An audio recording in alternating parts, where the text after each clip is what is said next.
ಯಾವುದೇ ರೀತಿಯ ಕಾರ್ಯಚಟುವಟಿಕೆಗಳಲ್ಲಿ ನಡೆದರೂ ಕೂಡ ನಾವು ಅದನ್ನು ಒಪ್ಪುವುದಿಲ್ಲ. ಅದಕ್ಕೆ ಸರ್ಕಾರ ಏನು ಕ್ರಮ ಕೈಗೊಳ್ಳಬೇಕು ಅದನ್ನು ಕೈಗೊಳ್ಳುವುದಕ್ಕೆ ನಮಗೂ ಸ್ವಾಗತ ಇದೆ. ಜೊತೆಗೇನೆ ಪಶ್ಚಿಮ ಘಟ್ಟದ ವಿಶೇಷವಾಗಿ ಕುದುರೆಮುಖ ರಾಷ್ಟ್ರೀಯ ಉದ್ಯಾನದ ವ್ಯಾಪ್ತಿಯಲ್ಲಿ ಮಲೆಕುಡಿಯರು ತಲತಲಾಂತರಗಳಿಂದ ಅಲ್ಲಿ ಬದುಕನ್ನು ಕಟ್ಟಿಕೊಂಡು ಬಂದಿದ್ದಾರೆ.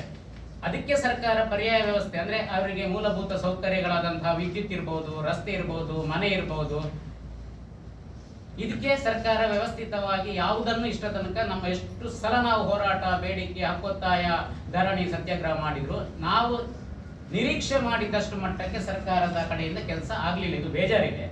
ಹಾಗಾಗಿ ಸರ್ಕಾರ ಈ ನಿಟ್ಟಿನಲ್ಲಿ ಅಭಿವೃದ್ಧಿಯ ಕಡೆಗೆ ತಮ್ಮ ಗಮನವನ್ನು ಹರಿಸಬೇಕು. ಅದರ ಜೊತೆಗೆ 2009ರಲ್ಲಿ ಇಲ್ಲಿ ಈಡುವಲ್ಲಿ ಪ್ರಥಮ ಬಾರಿಗೆ ಎನ್ಕೌಂಟರ್ ಆಯಿತು.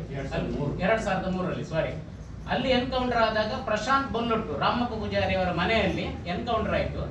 ಆ ಸಂದರ್ಭದಲ್ಲಿ ರಾಜ್ಯದ ಪ್ರಧಾನ ಕಾರ್ಯದರ್ಶಿಗಳಾದಂತಹ ಚಿರಂಜೀವಿ ಸಿಂಗ್ ಅವರು ಬಂದಿದ್ರು, ಮಾಜಿ ಮುಖ್ಯಮಂತ್ರಿಗಳು ವೀರಪ್ಪ ಮೊಯ್ಲಿ ಅವರು ಬಂದಿದ್ರು, ಸರ್ಕಾರದ ವಿವಿಧ ಅಧಿಕಾರಿಗಳು, ಜಿಲ್ಲಾಧಿಕಾರಿಗಳು, ಮಾನ್ಯ ಶಾಸಕರುಗಳು, ಸಂಸದರುಗಳು ಎಲ್ಲ ಅಲ್ಲಿ ಬಂದಿದ್ರು. ಎಲ್ಲರೂ ಬೆನ್ನು ತಟ್ಟಿ ಹೋಗಿದ್ದೆ, ನಿಮಗೆ ಒಂದು ಹೊಸ ಮನೆ ಮಾಡಿ ಕೊಡ್ತೇವೆ, ಇಲ್ಲಿ ಎಲ್ಲ ಅಭಿವೃದ್ಧಿ ಆಗ್ತದೆ ಅಂತ.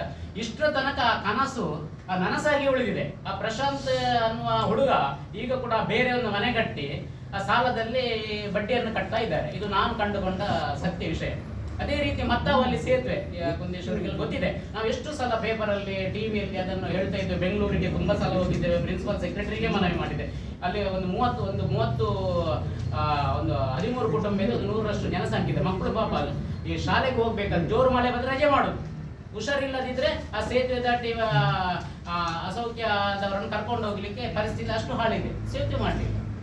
ಜನ ಸರ್ಕಾರದ ಮುಖ್ಯವಾಹಿನಿಗೆ ಬರಬೇಕು, ಸರ್ಕಾರದ ವ್ಯವಸ್ಥೆಯನ್ನು ಒಪ್ಪಿಕೊಳ್ಬೇಕು. ಹಾಗಂತ ಹೇಳಿ ಸರ್ಕಾರ ಅದಕ್ಕೆ ಪೂರಕವಾದಂತಹ ಅಭಿವೃದ್ಧಿ ಕಾರ್ಯಗಳನ್ನ, ಚಟುವಟಿಕೆಗಳನ್ನು ಕೂಡ ಮಾಡಬೇಕು ಅನ್ನುವಂಥದ್ದು ನಮ್ದು ಈ ಅಂತರಾಳದ ಒಂದು ನೋವು.